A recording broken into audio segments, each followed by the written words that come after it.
తాకట్టులో ఉన్న బంగారాన్ని విడిపించి ఆ రోజు ఆన్లైన్ ధరకే కొంటుంది కొమ్మూరి గోల్డ్.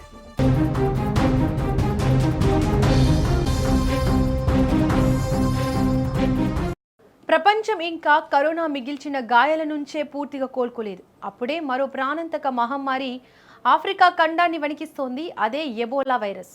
సెంట్రల్ ఆఫ్రికా దేశాలైన కాంగో, ఉగాండాల్లో ఈ ఎబోలా వైరస్ మళ్లీ వికృత రూపం దాల్చుతోంది.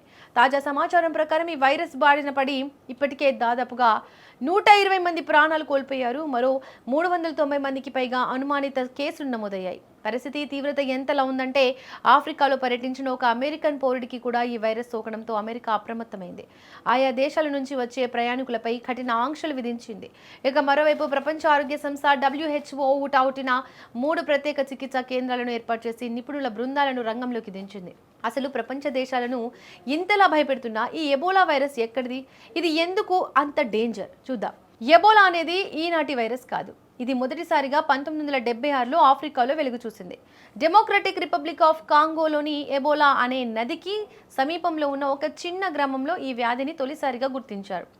అందుకే దీనికి ఆ నది పేరే పెట్టారు. అసలు ఇది మనుషులకు ఎలా సోకిందంటే శాస్త్రవేత్తల పరిశోధనల ప్రకారం ఈ వైరస్ అసలు వాహకాలు ఫ్రూట్ బ్యాట్స్ ఇబిలాల నుంచి కోతులు, చింపాంజీలు, అడవి జంతువులకు ఈ వైరస్ వ్యాపించింది.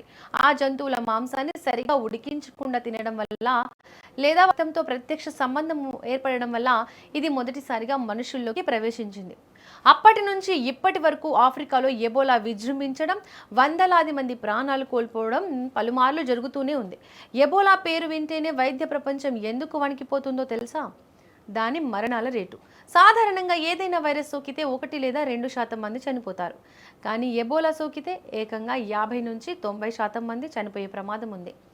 అంటే ఎబోలా సోకిన 10 మందిలో 9 మంది దాకా ప్రాణాలు కోల్పోతారు. దీనికి ప్రధాన కారణం ఇది శరీరంలో వెళ్ళిన తర్వాత వైరస్ హెమరేజిక్ ఫీవర్కు దారితీస్తోంది. సాధారణ జ్వరం, తలనొప్పి, కండరాల నొప్పితో మొదలై క్రమంగా కిడ్నీలు, లివర్ పనిచేయడం ఆగిపోతాయి. అత్యంత భయంకరమైన విషయం ఏమిటంటే శరీరంలోని రక్తనాళాలు పగిలిపోయి కళ్ళు, ముక్కు, చెవులు, నోటి నుంచి తీవ్రమైన రక్తస్రావం అవుతోంది. కొన్ని రోజుల్లోనే రోగి ప్రాణాలు కోల్పోతాడు. మరి ఇది కరోనా కంటే ఎబోలా ఎక్కువ ప్రమాదమా అంటే అవుననే చెప్పాలి. కరోనా అనేది గాలి ద్వారా వేగంగా వ్యాపించే వ్యాధి. ఎవరైనా తుమ్మినా, దగ్గినా ఆ గాలి పిలిస్తే పక్కన ఉన్న వారికి ఇట్టే సోకుతోంది. అందుకే కరోనా ప్రపంచం మొత్తం వ్యాపించి పాండమిక్గా మారింది. కానీ ఎబోలా గాలి ద్వారా వ్యాపించదు.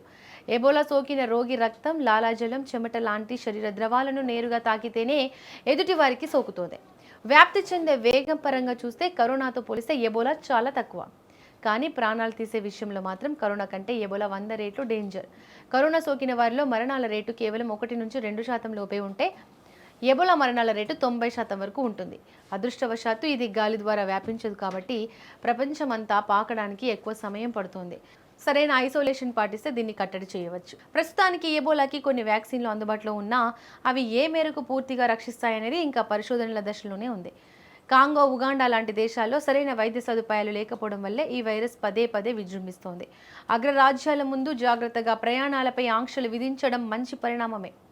అంతర్జాతీయ సమాజం వెంటనే స్పందించి ఆఫ్రికా దేశాలకు తగిన వైద్య సహాయం అందిస్తేనే ఈ ఎబోలా మహమ్మారి ఇతర ఖండాలకు వ్యాపించకుండా ఆపగలం.